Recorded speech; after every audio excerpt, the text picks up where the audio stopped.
Hello મિત્રો, હું પાછો તમારી સમક્ષ એક સરસ મજાનો જોક્સનો વિડીયો લઈને આવી ગયો છું.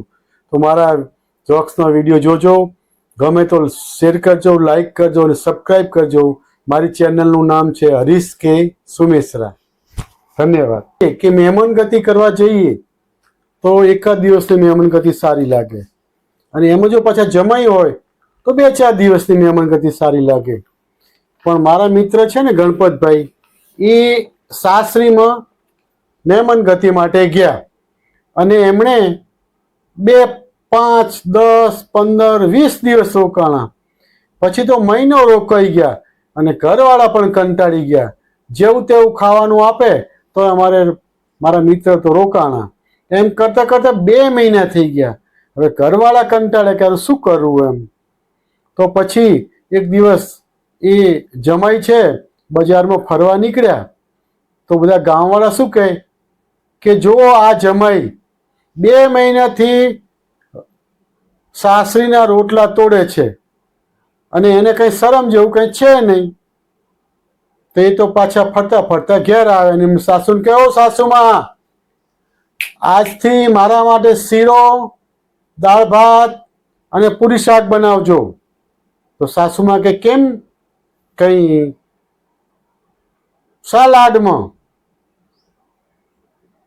તો કે આ હું હમણાં ગામમાં ફરવા ગયો હતો ને, તો બધા ગામવાળા એવું કીધું કે આ જમાઈ 2 મહિનાથી બાજરીના રોટલા તોડે છે, એટલે હવે મેં નેમ લીધું છે કે હું તમારે ત્યાં બાજરીના રોટલા નહીં ખાઉં અને ફક્ત શીરો, દાળ ભાત, પૂરી શાક જ ખાઈશ.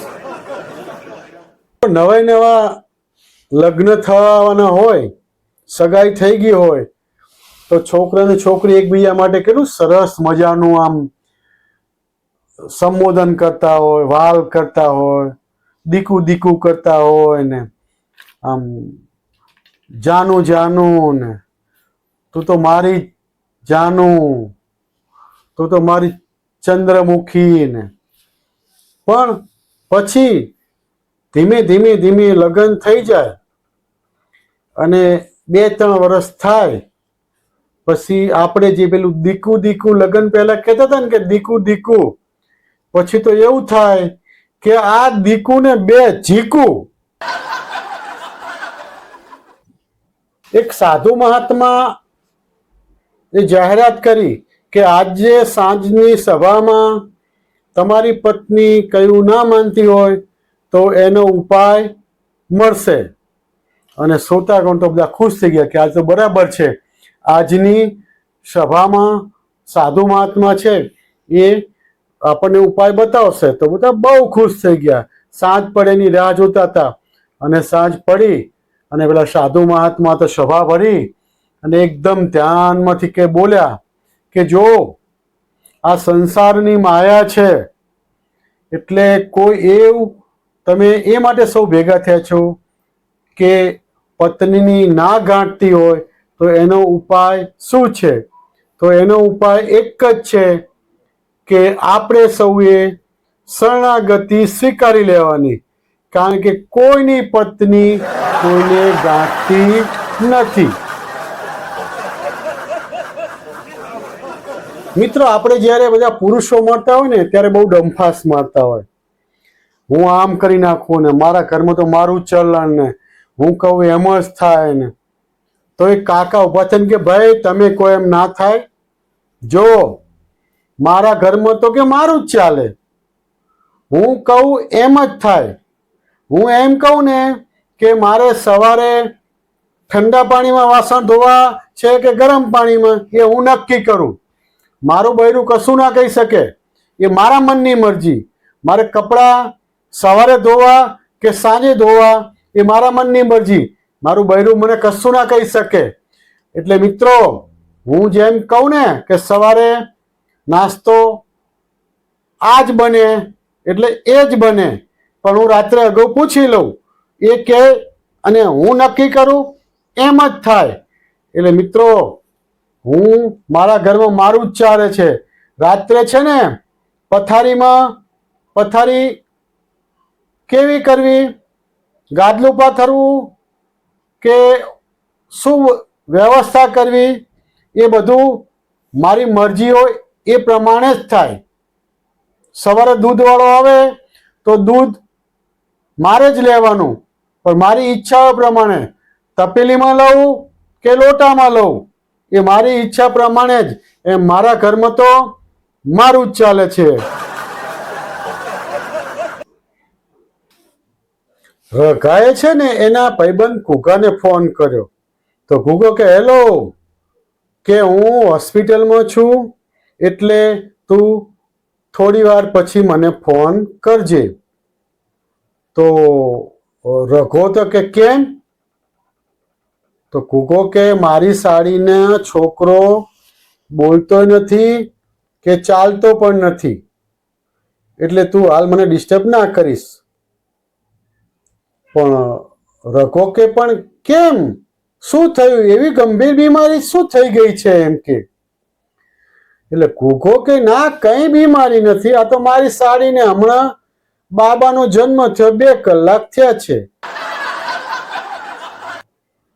મિત્રો, એક મારા મિત્ર છે, એનો સ્વાભાવિક છે એમ કે મેં સવારે ફોન કર્યો તો એને ઉઠાવ્યો નહીં, બીજી વખત ફોન કર્યો તોય ના ઉઠાવ્યો, 10 મિનિટ પછી પાછો મેં ફોન કર્યો તો પણ ના ઉઠાવ્યો એને. તો પછી મેં શું કર્યું, કંઈ વાંધો નહીં, મેં એને એક મેસેજ કર્યો, ટેક્સ્ટ મેસેજ, કે આપણી પેલી નથી ભણતી રમીલા, કે તમારો નંબર માંગતી હતી, એટલો મેસેજ કરીને મેં છોડી દીધો. તમે નહીં માનો, એ મારા મિત્રના 30 મિસ કોલ આવ્યા છે અને 100 તો મેસેજ આવ્યા છે કે મારો નંબર એમને આપી દો, અત્યારે જ આપી દો. બોલો, આવું છે. મેં ફોન કર્યો તો ના ઉઠાયો, જેવો મેસેજ કર્યો તો ઉઠાયો. આવો મારો ભાઈબંધ છે. મિત્રો, આપણે પતિ પત્નીના દાંપત્ય જીવનમાં પુરુષો પત્નીની બહુ ખામીઓ કાઢતા હશે. એટલે માનો કે કોઈ પત્નીએ રસોઈ બનાવી છે કે રોટલી અને શાક, પણ તમે વિચારો કે એણે રોટલી અને શાક કેટલા ભાવથી બનાવ્યા હોય છે, અને એ પણ 1 કલાક લગી એણે વોટ્સઅપ, યુટ્યુબ અને ફેસબુક એ 3 વસ્તુનો ત્યાગ કરી મોબાઈલ બંધ રાખીને જ્યારે એણે 1 કલાક તમારી રસોઈમાં આપ્યો છે, ત્યારે એની કદર કરજો. કારણ કે એણે પોતાનો કિંમતી સમય 1 કલાક સોશિયલ મીડિયા ગુમાવીને તમારી રસોઈ કરી એને શાક રોટલી આપી છે. મિત્રો, આપણે જ્યારે બસમાં મુસાફરી કરતા હોય ને ત્યારે અમુક સીટની ઉપર લખ્યું હોય કે આ સીટ મહિલાઓ માટે આરક્ષિત છે, આ સીટ સિનિયર સિટીઝન માટે આરક્ષિત છે, આ સીટ છે એ સ્વાતંત્ર્ય સેનાનીઓ માટે, જે આઝાદીની લડતમાં ભાગ લીધો હોય એમના માટે અનામત હોય છે, એની પર એ લોકો જ બેસી શકે. એમ એક બસ આવી અને એક જુવાન છોકરો સ્વાતંત્ર્ય સેનાની સીટ ઉપર બેસી ગયો અને એક કાકાની નજર પડી તો કાકા, કેમ ભાઈ, કેમ જુવાન, સ્વાતંત્ર્ય સેનાની છો, ત્યાં સીટ ઉપર બેસી ગયા છો? તો જુવાન છોકરો હળવે કરીને એટલું જ બોલ્યો કે કાકા, હજુ કાલ જ મારા છૂટાછેડા થયા છે, માંડ છૂટું કરી છે.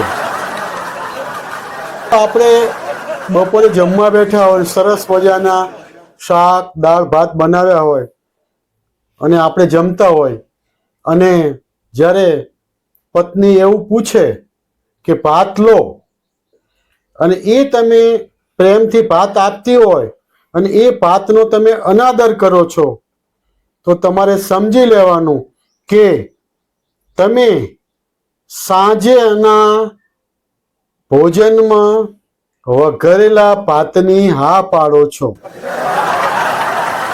છોકરીને છોકરાવાળા જોવા આવ્યા બધા, એટલે સરસ મજાના ચા પાણી કર્યા, નાસ્તા પાણી કર્યા, મહેમાનોનું સ્વાગત પણ સારું કર્યું, છોકરાને છોકરી બતાવી, બધા મહેમાનોને છોકરી પણ ગમી ગઈ અને છોકરીના ફેમિલી વાળાને પણ છોકરો ગમી ગયો.